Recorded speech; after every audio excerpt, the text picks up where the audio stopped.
welcome back to my channel. And if you're new, thanks for stopping by. So as you guys can tell by the title of this video, I will be showing you how to install this T-part wig. And you guys, I was so nervous, but it actually came out pretty good for my first time installing a T-part wig. Like, I even did edges for the first time. Like, your girl is getting there. So I'm not even gonna waste your time. We're just gonna get straight into this video. And if you want to see more install videos, just hit that subscribe button, and I will see you guys in the next one. Okay, you guys, so first we're gonna start off by bleaching, and I finally think I've mastered okay, I won't say mastered, but I think I've done pretty good. So I took 2 scoops of the BW bleach, and then I used 2 scoops of 30 volume developer, and I just kind of mixed it until it was like I was told to get a cake batter consistency, but I don't really know how to describe the consistency that I got. And please, please, please do not be like me and wear gloves.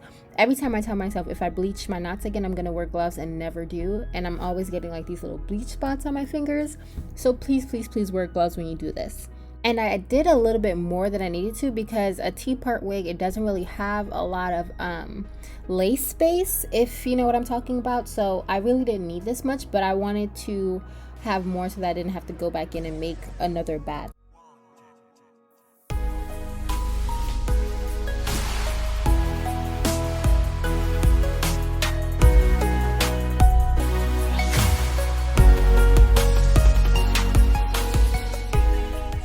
There isn't much to bleach for real, but I still just went in and I tried to be gentle-handed. I wanted to make sure that there was enough coverage but not too much where it would over bleach the knots.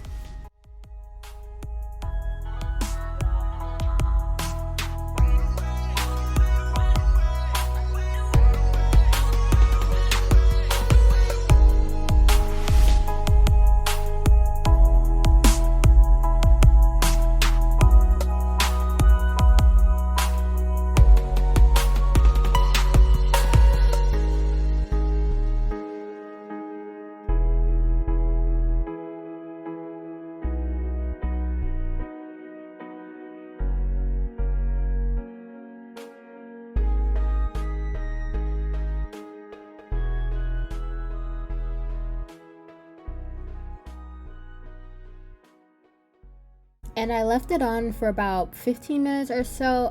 I made sure to double check, because like I said, since there wasn't a lot of space to bleach, I just wanted to make sure I didn't over bleach it. And then I washed it off with about cold water, and then shampooed and conditioned.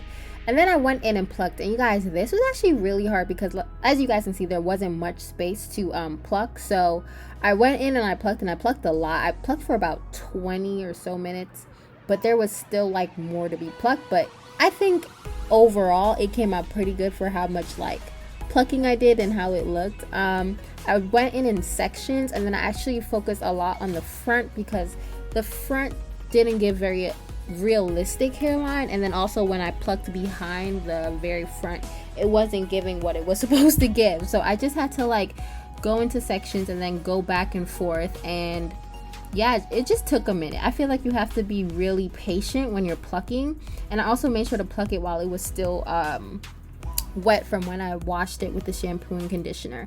So as you can see, there isn't much space to pluck, but I tried to do the best I could with the amount of space on the lace that I had. I plucked the sides, and I also plucked the part a bit because it was a bit like blunt, and I wanted to give it a little more natural look as best as I could.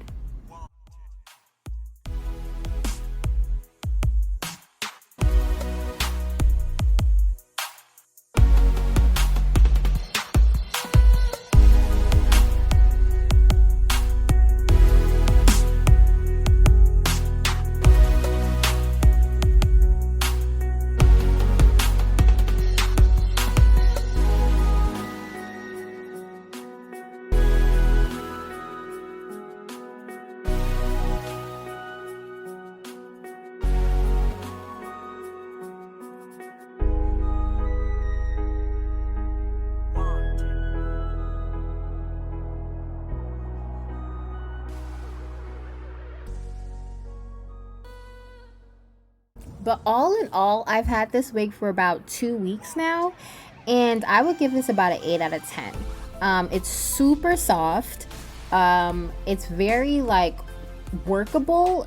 That's probably the wrong word, but like it straightens well, it curls well, it washes and bounces back very well. The only reason why I didn't get a 10 out of 10 is the shedding. I really want a wig that doesn't shed a lot. Like when I tell you, I would be walking around in my room and then I find hair from this wig and I'm just like, girl, what? Why are you shedding so much? But it still maintained its density even though it shed. I think it was like 150 or 180 density. I can't remember. But yeah, it was super good. The only downside was the shedding. Like it maintained its color even when I washed it and conditioned it. It was a really great wig. I'm definitely going to keep it. I'm not going to throw it away when I stop wearing it, but yeah, I feel like this is the type of wig that you keep around because you can re-wear it multiple times as long as you take care of it. And then I went in with the lace tint as well, to try and make it a little bit closer to my skin tone, because even though I bleached the knots, it still wasn't giving like skin, if you know what I mean. But I went in with a lace tint and then I blow dried it a bit and then I let it dry as well while I did the ball cap method.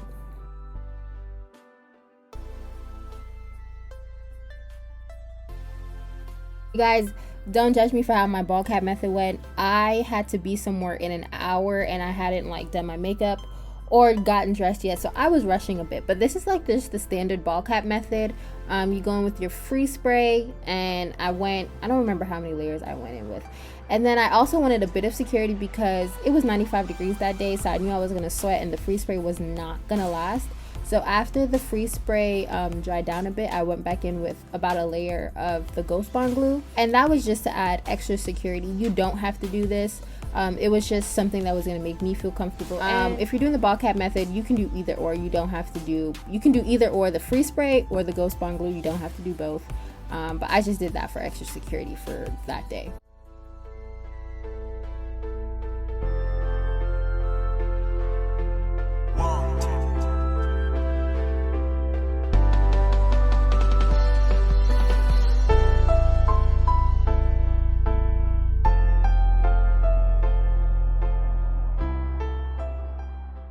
And then once the glue dried, I tried to cut it as close to the glue as possible because I didn't want more wig cap than I needed, because that just makes the wig harder to like lay down when you're actually like sizing it. I have a really low hairline, so sometimes even when I do it like perfectly, you'll still see a bit of the hair out. If I really want like a seamless install, I will just cut off the edges. Like, I really don't care. Hair is hair. As you can see, it grows back.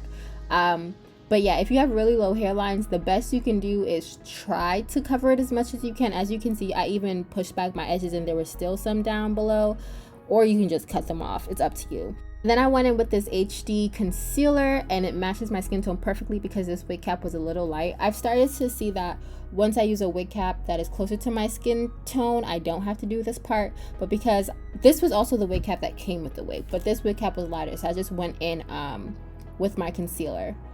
And then I'm going back again, trying to like flatten out the edges of the wig cap that were like sticking up. And then this is me sizing the wig. And like I said before, when you have a low hairline, it's really hard sometimes to get the wig to kind of like adjust to your hairline. So I had to like play around with the size just to make sure that everything was covered. And sometimes you'll have the sides uneven, like the wig will be uneven, but as long as it looks good, I feel like you're in a good shape. I think my right side was lower than my left side, but no, my left side was lower than my right side, but you really couldn't tell. As long as everything is adjusted and it looks even, you should be good. You know, sometimes we have to make sacrifices. And then I went in with about, I think it was 2 layers of the Ghost Bond Blue. I made sure to spread it evenly because I've learned once you spread it evenly across like whatever section you're trying to lay down, it dries faster.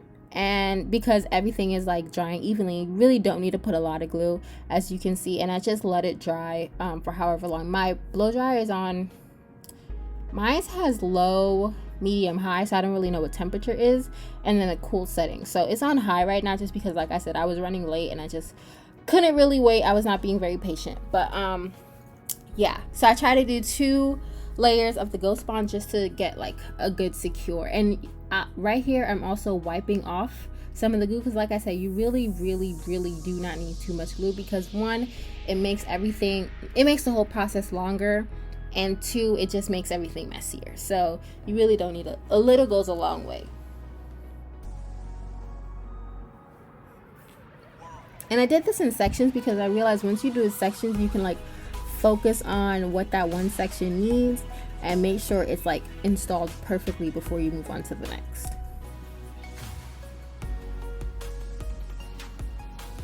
And I started with this side first because this was the side that was a little walky because of my low hairline. And then I'm also using my comb to I press and then push back so that the lace can go into the glue and then it can flatten out as I go back. But I also realized that when I did this, one of the tracks kind of lifted, so I had to like go back in and kind of secure that. So be careful with T-part wigs because it was like an inch or so behind the front of the hairline is where the track starts, so you really should be careful if you're doing this part.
Okay, so once all the glue is down, I go in with my resistance band. Is that what it's called? My wig band, whatever, you guys see it. And I left this on for quite a while because, like I said, I was rushing, so I wanted to see how much stuff I could get done while this was laying. And I would say for this, the longer the better, because you just give it more time to like really set in. So as this was going, I kind of like went back in to try and define the part. And then I also flat ironed the hair. My camera kind of cut off, but I went in with a wax stick and I went in with the hot comb to, like I said, more define the part and get that top looking real flat and nice. And then I also went back in and plucked the part as well, just to try and get it to look a little bit more realistic. And then later on, I don't remember if this part is included in the video, but I went in with the concealer that I put on my wig cap and just put it on the part to get it to really blend and look like scalp.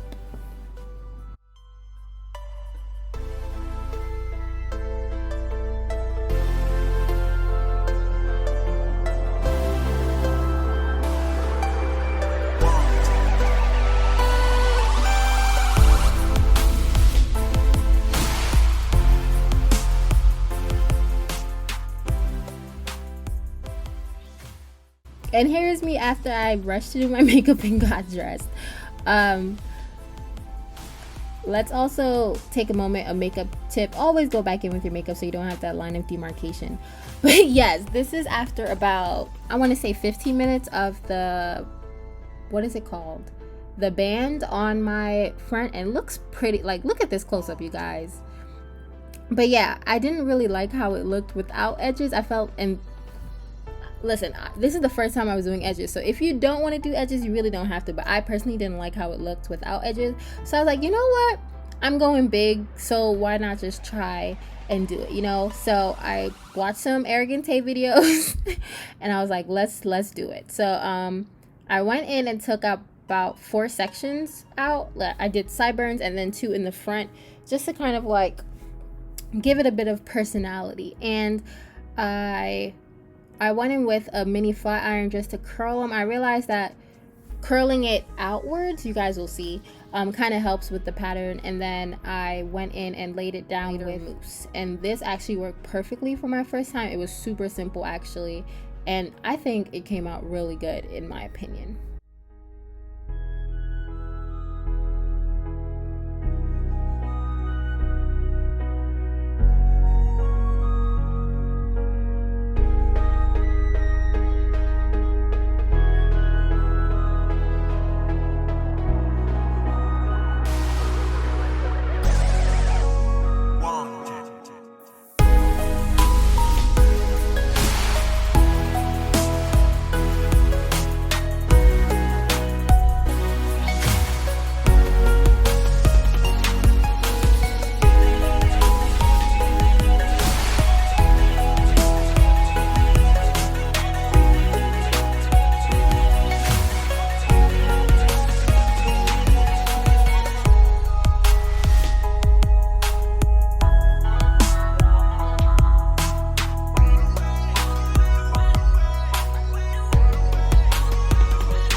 And this is the final look, you guys. Oh my goodness, 26 inches T-part wig. Yes, ma'am. It's giving summertime fine, summertime baddie, still her man. Like, I'm in love with this.